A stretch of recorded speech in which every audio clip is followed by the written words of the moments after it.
Chicken சுத்தம் பண்ணி இருக்கு. இஞ்சி பூண்டு பேஸ்ட் 1 ஸ்பூன் போட்டுக்கோங்க. சிக்கன் பவுடர் தேவையான அளவு போட்டு 1 மணி நேரம் பிரட்டி வைக்கவும்.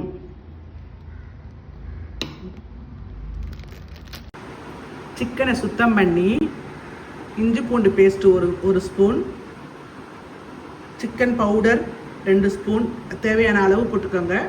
போட்டு கிளறி வைக்கவும் 1 மணி நேரம்.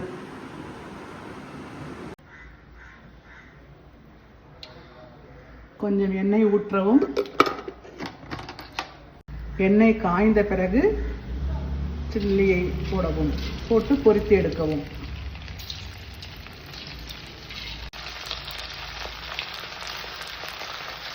கொஞ்சம் பெப்பர் போட்டு இறக்கவும்.